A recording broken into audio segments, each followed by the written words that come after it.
क्या आप जानते हैं एकादशी के पारण पर खिचड़ी क्यों खाई जाती है?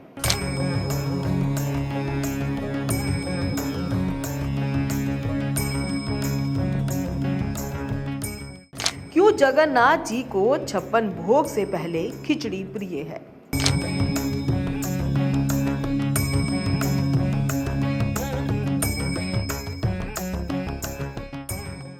और क्यों आज भी पूरी मंदिर में सबसे पहला भोग खिचड़ी का लगता है?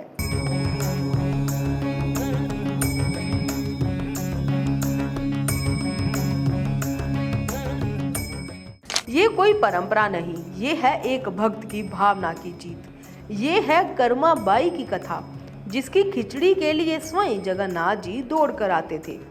भगवान जगन्नाथ की लीलाएं अनंत हैं। कभी माधव दास की जिद, कभी बंधु महंती की मित्रता और कभी एक साधारण सी भक्त कर्मा भाई। कर्मा भाई जिसके पास ना धन था, ना परिवार, ना कोई दिखावा। उसके जीवन में बस एक ही सहारा था, भगवान जगन्नाथ।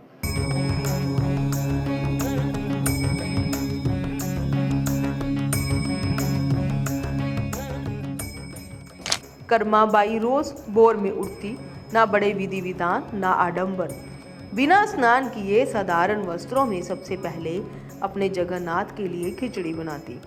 और आश्चर्य की बात ये थी, भगवान स्वयं खिचड़ी खाने आते थे। दिन ऐसे ही बीतते रहे। एक दिन एक संत वहां पहुंचे। उन्होंने कर्माबाई से भोजन मांगा। कर्माबाई ने विनम्रता से कहा, रुको, पहले मेरे जगन्नाथ खाएंगे, फिर तुम्हें दूंगी। संत को ये बात खल गई। उन्होंने कर्माबाई को समझाया, बिना स्नान इन वस्त्रों में भगवान को भोग, भगवान रुष्ट हो जाएंगे। कर्माबाई चुप रह गई। अगले दिन उसने स्नान किया, घर साफ किया, शुद्ध वस्त्र पहने, हर काम में समय लग गया। उधर भगवान जगन्नाथ बार बार आते रहे। माई खिचड़ी बनी, थोड़ा समय और। कर्माबाई का ये जवाब आता। आज पहली बार भगवान को इंतजार करना पड़ा।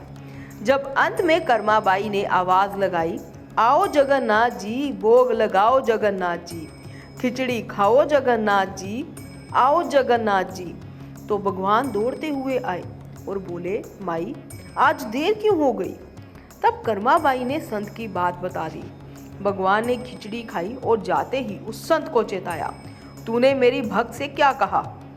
मुझे उसके भाव प्रिय हैं, ना कि बाहरी शुद्धता। संत को अपनी भूल समझ आ चुकी थी। जगन्नाथ जी की फटकार उसके हृदय में गूंज रही थी। जिसे वह साधारण समझ रहा था, वही तो साक्षात भगवान की प्रिय भक्त निकली। संत सीधे कर्माबाई की कुटिया पहुंचा। उसके नेत्र झुके हुए थे, स्वर में पश्चाताप था।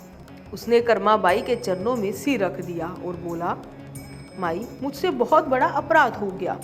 मैंने अपने ज्ञान के अभिमान में तेरी भक्ति को तोड़ने का साहस कर लिया। संत बोले, आज स्वयं जगन्नाथ जी ने मुझे समझाया है कि वे शुद्ध वस्त्रों से नहीं, शुद्ध भावों से प्रसन्न होते हैं। माई तेरे हाथों की खिचड़ी में वो प्रेम है जिसके लिए भगवान 56 भोग भी छोड़ देते हैं।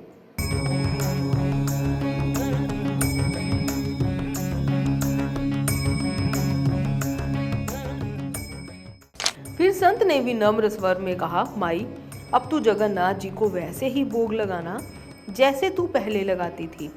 जैसे तेरा भाव है वैसा ही भगवान का आनंद है। कर्माबाई ने कुछ नहीं कहा, बस आंखों में भक्ति के आंसू लिए फिर से खिचड़ी बनाने लगी। कर्माबाई जीवन भर उसी भाव से भगवान जगन्नाथ जी को खिचड़ी खिलाती रही। और फिर एक दिन कर्माबाई इस संसार से विदा हो गई। उसके जाने के बाद भगवान ने अन्न ग्रहण करना छोड़ दिया। भगवान जगन्नाथ जी की मूर्ति से आंसू बहने लगे। पुरी के मंदिर में हलचल मच गई। पुजारी चिंतित हो उठे। ये समाचार राजा तक पहुंचा। राजा ने भगवान के चरणों में हाथ जोड़कर विनती की, हे जगन्नाथ, यदि हमसे कोई अपराध हुआ हो तो हमें क्षमा करें। उसी रात भगवान जगन्नाथ राजा के स्वप्न में आए और सारी कथा सुनाई। भगवान बोले, राजन, कर्माबाई मुझे भोर में खिचड़ी खिलाती थी। अब 56 भोग बनने में बहुत समय लग जाता है। मुझे मेरी माई की वो खिचड़ी चाहिए। सुबह होते ही राजा ने आदेश दिया, सबसे पहले भगवान जगन्नाथ जी को खिचड़ी का भोग लगाया जाए। उसके बाद ही 56 भोग चढ़े। आज भी पुरी के जगन्नाथ मंदिर में सबसे पहला भोग खिचड़ी का ही लगता है। वो जब रथ यात्रा निकलती है तो कर्माबाई की कुटिया के स्थान पर रथ अवश्य रुकता है। इस लीला ने हमें सिखाया, भगवान को भोग नहीं चाहिए, भगवान को भाव चाहिए। कर्माबाई ने सिद्ध कर दिया, ईश्वर को बुलाने के लिए शरीर नहीं, हृदय का शुद्ध होना ही सबसे बड़ा स्नान है। जय जय जगन्नाथ।